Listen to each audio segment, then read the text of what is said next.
To enjoy this episode of Forensic Tales ad-free, check us out on Patreon. Patreon.com/Forensic Tales. Forensic Tales discusses topics that some listeners may find disturbing. The contents of this episode may not be suitable for everyone. Listener discretion is advised. It was Valentine's Day 1988 in Wales. While couples exchanged roses and love notes, in a small flat above a betting shop, a young woman lay brutally murdered. Her name was Lynette White. She was just 20 years old. What followed her death wasn't just a murder investigation. It was a legal and forensic nightmare. 5 innocent men were accused, imprisoned, and publicly vilified for a crime they didn't commit. And it would take 15 years and one tiny fragment of DNA to reveal the true killer hiding in plain sight. This isn't just a story about a violent crime. It's a story about the failure of justice and how forensic science became the key to unraveling a decades-old lie. This is Forensic Tales, episode number 288, The Murder of Lynette White.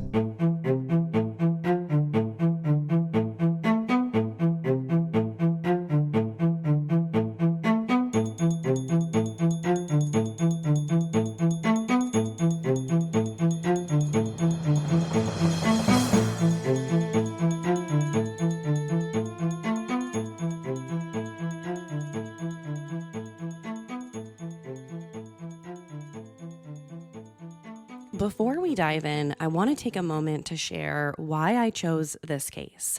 A few weeks ago, I had the chance to attend CrimeCon UK, and it opened my eyes to so many cases outside of the US that truly deserve more attention.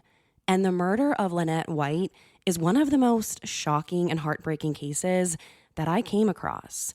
It's a story that rocked the UK, exposed deep flaws in the justice system, and ultimately helped change how forensic science is used in criminal investigations. I've also made it a goal to feature more international cases just like this one, because no matter where they happen, these stories matter. With that being said, let's jump in. In February 1988, Lynette White was just 20 years old. She lived in Cardiff, Wales, specifically in the city's Docklands, an area known as Tiger Bay.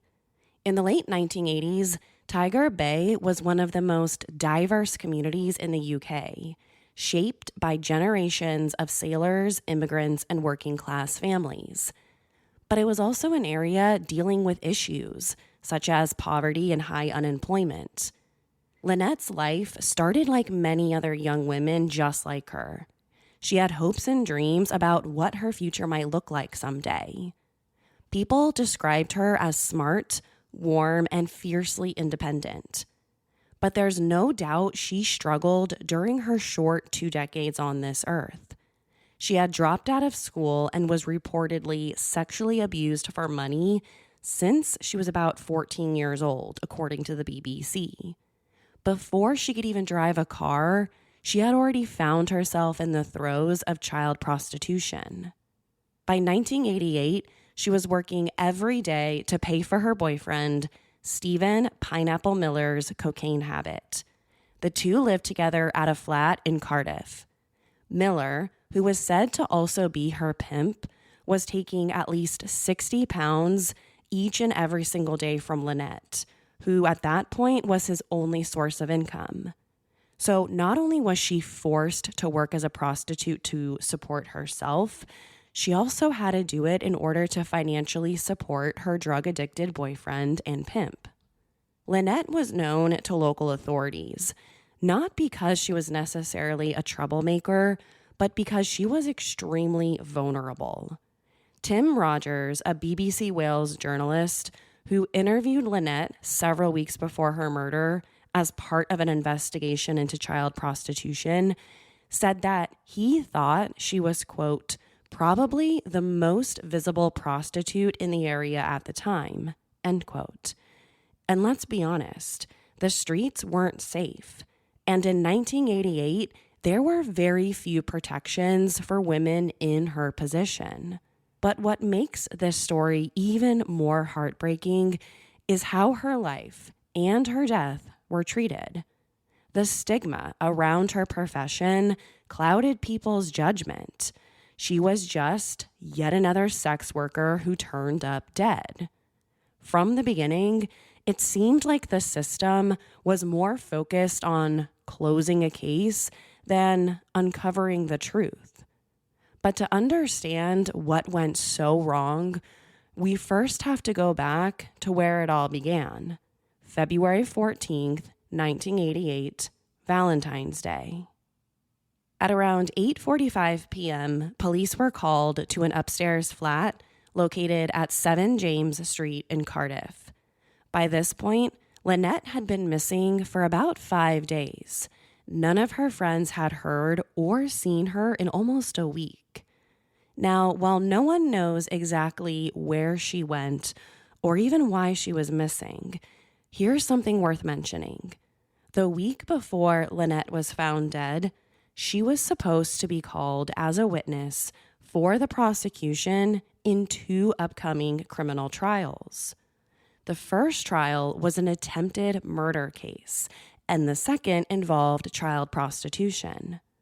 So when Lynette went missing, the police issued a warrant for her arrest. She was supposed to be in court testifying.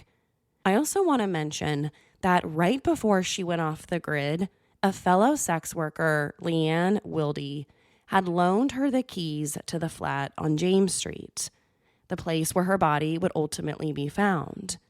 And when Lynette couldn't get in touch with Lynette for several days and couldn't get inside of the flat, that's when she decided to call the police. Inside, Lynette White had been stabbed more than 50 times to her face, stomach, arms, wrist, and legs. Her throat had also been cut from her right ear all the way across the front and around to the left side, completely exposing the bones of her spine. There were no signs of forced entry, no valuables taken. This clearly wasn't a robbery gone wrong. All signs pointed to this being over something very, very personal. Her body was found between the foot of the bed, which was the flat's only piece of furniture, and the window. She still had her clothes on, but she was missing a shoe. Even though she'd been stabbed a total of 7 times in the heart, it was the cut across her throat that actually killed her. Here's what Bernard Knight, the forensic pathologist who performed her autopsy, said about that. Quote, "It would require considerable force between the skin, muscles, and voice box had been cut right down to the neck bone." End quote. Besides the brutality of the attack, what also stood out to investigators was this. Whoever killed Lynette didn't do it in a hurry. They were inside that flat for quite some time. Based on the condition of her body, Knight suspected that she had been killed sometime between midnight and 4 o'clock in the morning. Her watch had stopped at 1:45, leading the police to suspect that maybe that was the possible time of death. The forensic pathologist also thought the murder weapon was likely a knife at least 5 inches long. When it came to the amount of forensic evidence at the scene, there was no shortage of it. The authorities would eventually recover 150 different sets of fingerprints and palm prints. There was a lot of blood on the bed, the carpet, and the walls of the flat. There was also an unused condom. But probably most importantly, some of the blood found on her clothing, including her sock, was found to be from a male with a blood type of AB. In the days following Lynette's murder, police launched what would become one of the largest manhunts in South Wales police history. The investigation was led by Detective Chief Superintendent John Williams, the head of South Wales Police's Criminal Investigation Department, CID. But despite the amount of forensic evidence left at the scene, they struggled to identify a viable suspect, and the pressure to solve the case was mounting. The biggest lead early on came from at least 4 people who independently said they saw a white male about 5'8" to 5'10" in his mid-30s with dark hair and a disheveled appearance leave the flat that night. They even said he appeared to have a cut on his hand and had blood on his clothing. So an e-fit of this unknown suspect was shown on Crime Watch UK on March 17th, which even led the police to detain a guy who matched the description. But he was ultimately cleared after providing an alibi. Still, this was a big part of the police's case. They had 4 different people describe the same looking, younger, white male covered in blood leaving Lynette's flat that night. Another person the police considered was a guy named Francine Cottle. He was the guy that Lynette was supposed to testify against in that upcoming attempted murder case. But he was eventually ruled out because his blood didn't match the blood found on her clothing. After that, Stephen Miller was questioned. That's Lynette's boyfriend/pimp. But he was also cleared after providing the authorities with a pretty solid alibi. More on him in just a moment. Then there was Mr. X. About 2 months after the murder, the police put together a list of 12 persons of interest.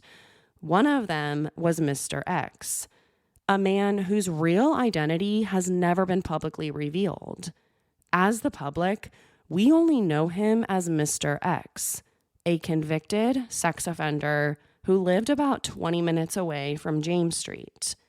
He was also known to engage with sex workers, often traveled to Cardiff, and he had an AB blood type, the same as Lynette's killer. So without going too deep into this, Mr. X seemed like a promising suspect. But by November of that year, DNA tests officially ruled him out as well. It wasn't Mr. X. So now the police have basically nobody.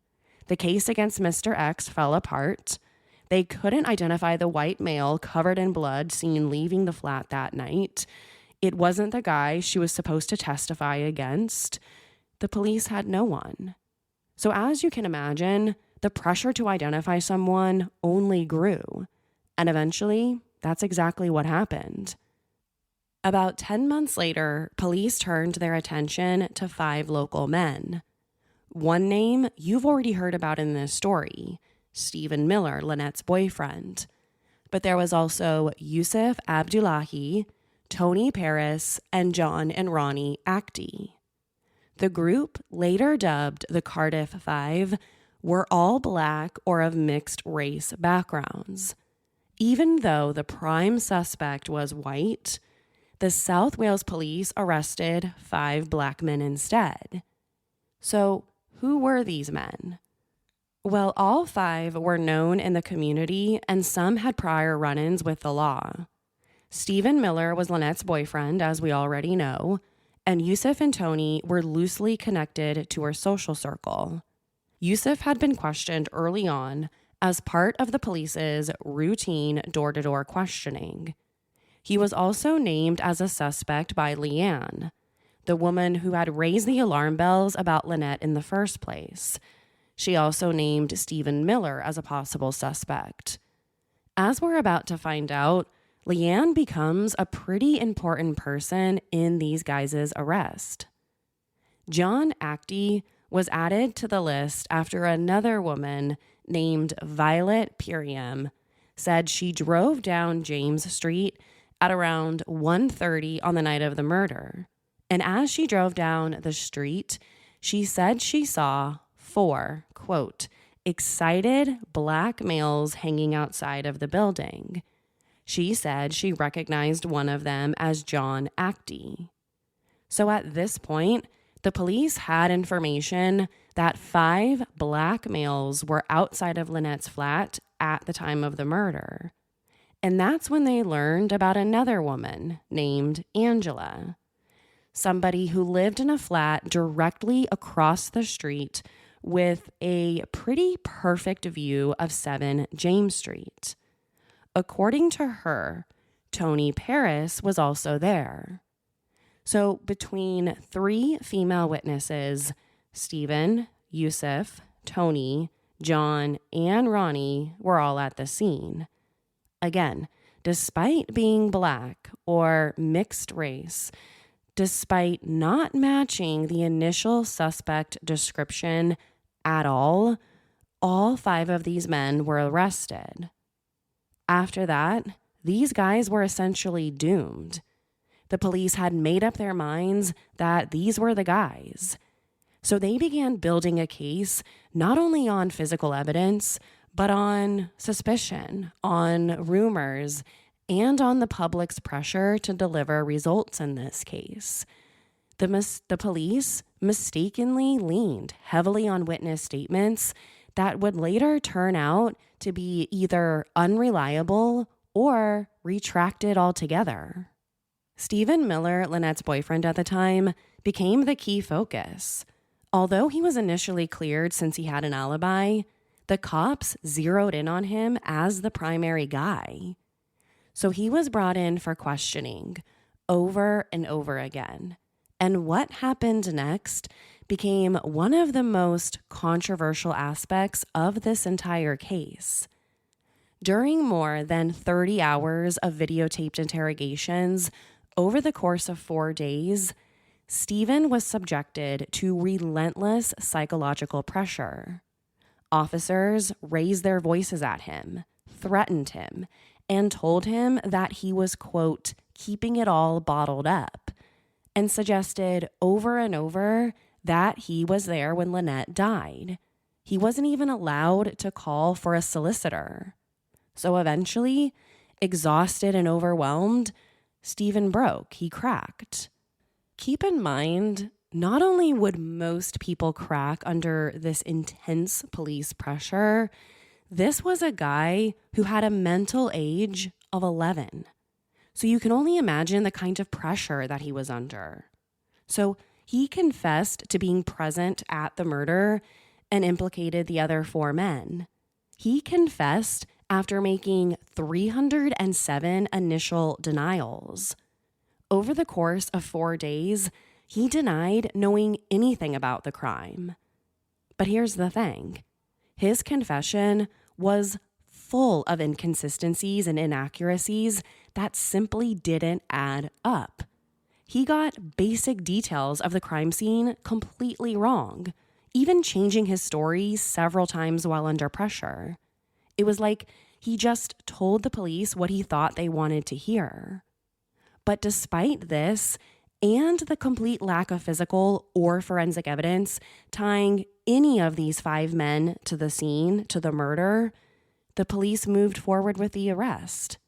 None of the blood evidence found at the scene was a match to any of the 5 men.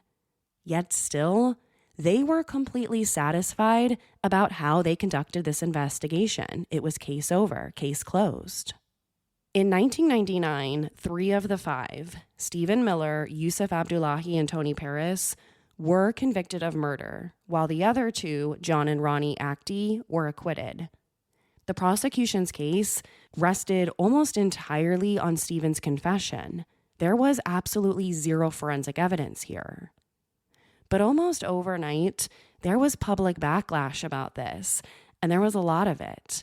Human rights groups, journalists, legal experts all started raising alarm bells about both the interrogation tactics that were used and the clear racial undertones of this investigation. How do you go from having a white male suspect to 5 black men? How do you convict 3 people of murder, although none of their DNA or blood was found at the crime scene? So a lot of people started to believe that the police had simply targeted these guys because they were easy suspects, low-hanging fruit, working class, mixed race, and already stigmatized by society. But for the 3 convicted, the nightmare was just beginning. They would spend years behind bars for a crime that they didn't commit. They were labeled as murderers. They were vilified. They were made to feel like they were someone they weren't. This was all happening at a time when Lynette's real killer was still out there walking the streets. By the early 1990s, the cracks in the case against the Cardiff Five were starting to show. In 1992, just 2 years after the convictions, the Court of Appeal squashed the guilty verdicts against the three men. The court found that Stephen's confession had been obtained through incredibly unfair interrogation tactics, and that the other evidence in the case was either unreliable or circumstantial at best. But even with the 3 convictions overturned, the men weren't formally declared innocent. No new suspect had been identified, and the case essentially went cold. But by the early 2000s, things were different. Advances in forensic science, especially DNA technology, offered a second chance to revisit the evidence that had been collected at the scene. So in 2000, the South Wales Police reopened the investigation as part of a wider review of unsolved cases using this new modern forensic testing. Much of this effort was led by Angela Gallup, a very famous British forensic scientist. So in September 2000, evidence collected from the crime scene was tested for the very first time. This included a small drop of blood on the cellophane wrapper of a cigarette packet and several drops of blood collected from a baseboard. But the DNA testing wasn't initially successful. There was no match in the UK National DNA Database. 2 years later, January 2002, scientists tried something new. Using what is called the second-generation multiplex plus test, scientists were finally able to generate a reliable crime scene DNA profile of the killer. This happened at a time when the country had just witnessed the arrest of Joe Capin, the man once known as a serial killer. He was finally identified using familial DNA testing. So the authorities were really hopeful that similar technology could be done in this case. They were also extremely hopeful about being able to generate a DNA profile in the first place. The amount of DNA was so small in this case. So it was really a miracle that forensic scientists even got it in the first place. So using this process of familial searching, a partial match was eventually made with the profile of a 14-year-old boy. But there was a problem. He wasn't alive at the time of Lynette's murder, so he definitely wasn't the guy.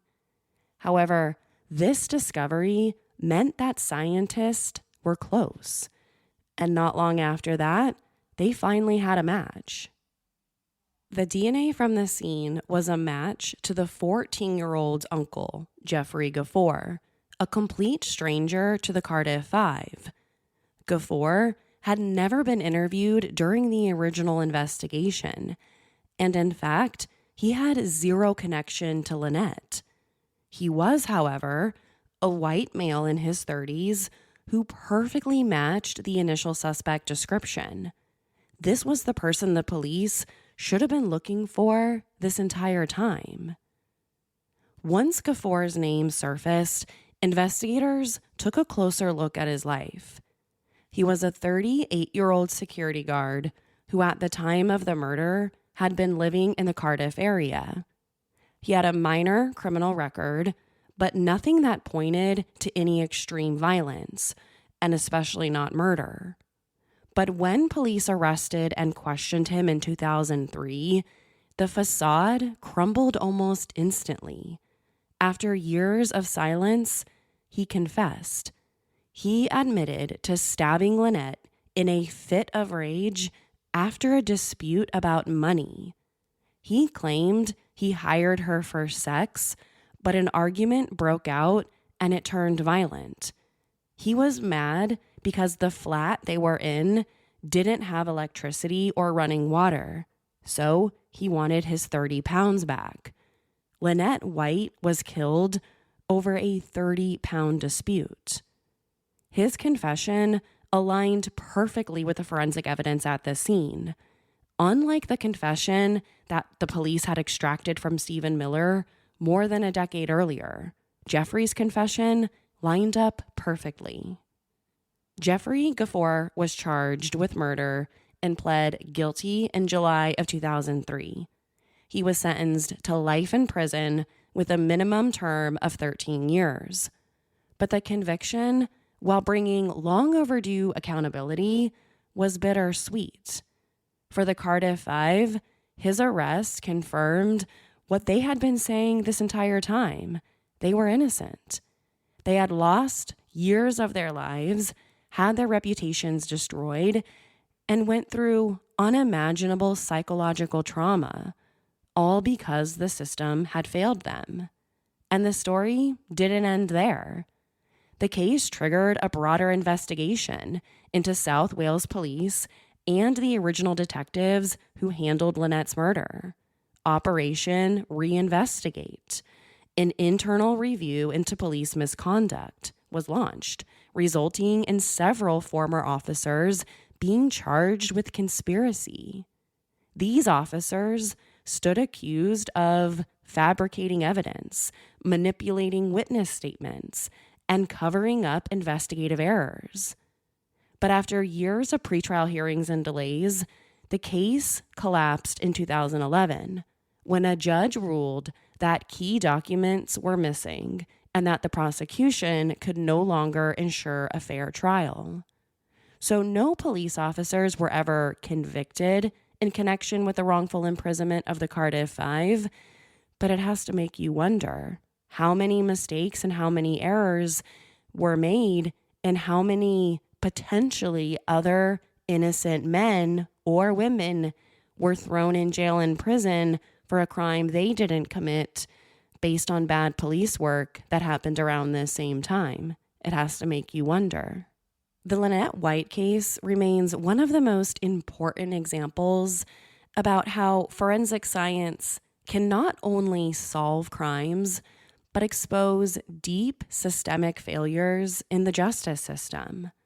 It raised critical questions about police accountability, racial bias, and the weight placed on confessions over hard evidence. And it forced law enforcement in the UK and beyond to re-examine how they investigate, interrogate, and prosecute serious crimes.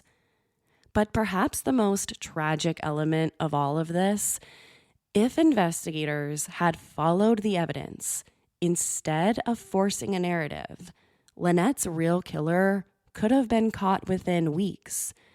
Instead, justice took 15 years.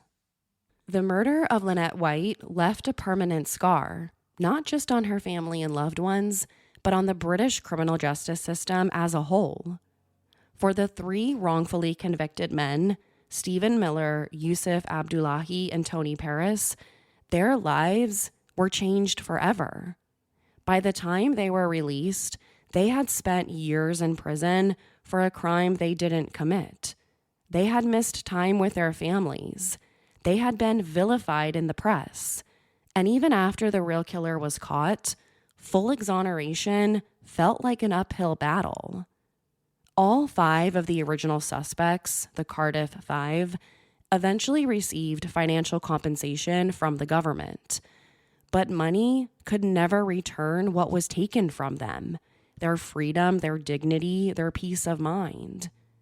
Lynette White's family was also left with devastating questions. Why had it taken so long to get to the truth?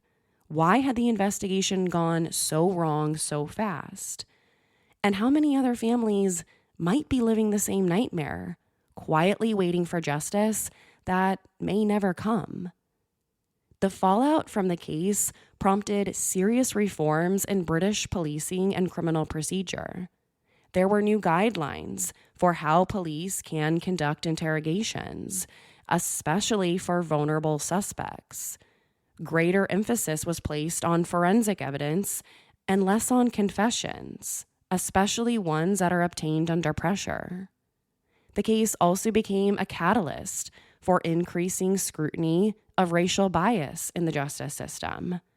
The fact that 5 men of mixed race backgrounds were targeted so aggressively in the absence of any physical or forensic evidence sparked public debate and policy discussions that are still ongoing today.